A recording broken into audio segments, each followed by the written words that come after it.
नमस्कार दोस्तों, स्वागत है आपका ललित निवेश चैनल में, जहां हम बात करते हैं पैसों की समझ, निवेश की रणनीतियां और फाइनेंशियल नॉलेज की।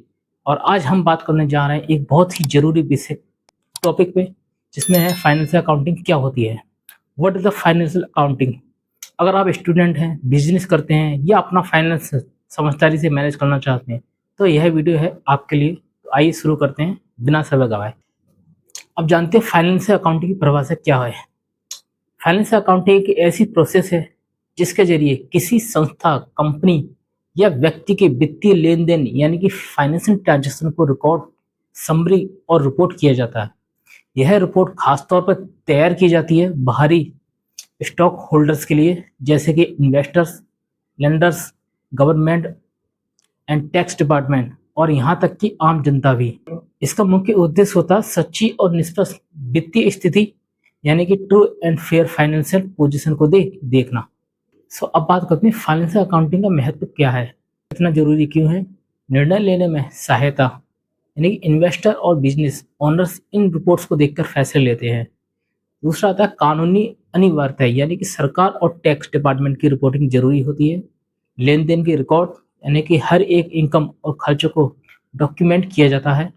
एंड फिर आता है बैंक लोन और इन्वेस्टमेंट, यानी कि बैंक को, कंपनी को बैलेंस शीट और प्रॉफिट एंड लॉस स्टेटमेंट चाहिए होते हैं। फाइनेंशियल अकाउंटिंग की मुख्य तक फाइनेंशियल अकाउंटिंग में 5 मुख्य स्टेप्स होते हैं। बैलेंस शीट, यह कंपनी की कुल संपत्ति, एसेट्स यानी कि देनदारियां एंड लायबिलिटीज और पूंजी यानी कि इक्विटी को दर्शाती है। प्रॉफिट एंड लॉस स्टेटमेंट, जिसे इनकम स्टेटमेंट भी कहते हैं, इससे कंपनी के मुनाफे और नुकसान का पता चलता है। Cash flow statement, share holders equity statement, यह दर्शाता है कि इक्विटी में क्या परिवर्तन हुआ है। नोट्स टू अकाउंट, यह अतिरिक्त जानकारी देती है जो अकाउंट्स को समझने में आपकी मदद करती है।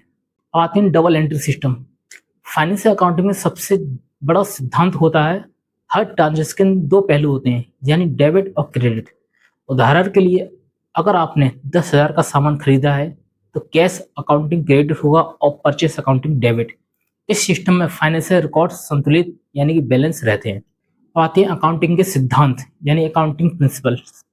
फाइनेंशियल अकाउंटिंग कुछ मान्य सिद्धांतों पर आधारित होते हैं।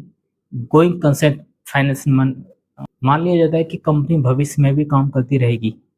दूसरा आता है एक्रूवल बेस, इनकम और एक्सपेंस उसी समय रिकॉर्ड होते हैं जब ये अर्जित या खर्च किए जाते हैं, ना कि जब कैश आता है।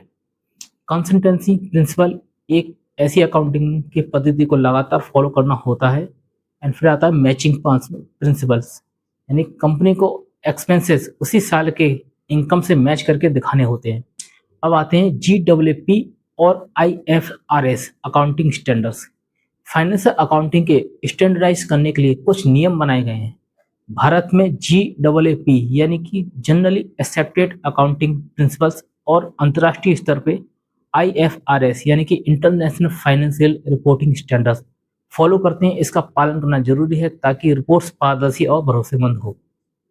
अब बात करते हैं फाइनेंशियल अकाउंटिंग और मैनेजमेंट अकाउंटिंग में क्या डिफरेंट है। कई बार लोग इन दोनों में कंफ्यूज हो जाते हैं।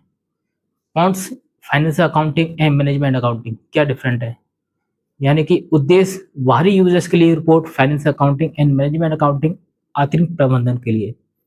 समय सीमा वित्तीय वर्ष के अंत में, जो फाइनेंशियल अकाउंटिंग में आता है, एंड मैनेजमेंट आपका जब जरूरत हो। तीसरा पॉइंट आते हैं अनिवार्यता, इसमें फाइनेंशियल अकाउंटिंग होता है कानूनी रूप से अनिवार्य और मैनेजमेंट अकाउंटिंग में होता है ऑप्शनिंग।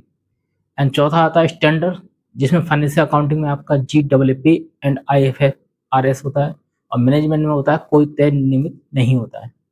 अब मान लीजिए आपने एक छोटी दुकान शुरू की है, 50,000 का इन्वेस्टमेंट किया है और 20,000 का माल खरीदा, 30,000 की बिक्री हुई, 5,000 का किराया और 2,000 रुपये बिजली खर्च हुई। अब आपको प्रॉफिट निकालना है, तो रेवेन्यू 30,000 रुपये, एक्सपेंस 20,000 रुपये यानी कि परचेज, 5,000 रुपये किराया एंड 2,000 रुपये बिजली बिल इज इक्वल टू 27,000 रुपये। प्रॉफिट आपका आता है 3,000 रुपये। यह सब आप प्रॉफिट एंड लॉस स्टेटमेंट में रिकॉर्ड करेंगे और फाइनेंशियल अकाउंटिंग में यही काम करता है, साफ और सही तस्वीर दिखाना। तो दोस्तों, आज आपने जाना फाइनेंशियल अकाउंटिंग क्या होती है, इससे एलिमेंट्स, सिद्धांत और महत्व क्या होता है और यह कैसे काम करता है। अगर आप किसी भी तरह के फाइनेंशियल या बिजनेस डिसीजन में शामिल हैं तो फाइनेंशियल अकाउंटिंग की समझ आपको जरूर होना चाहिए। अगर आपको यह वीडियो पसंद आया हो तो लाइक करें, कमेंट करें। अगर आपने कोई सवाल हो तो इस वीडियो को शेयर करें और चैनल ललित निवेश को सब्सक्राइब करना ना भूलें।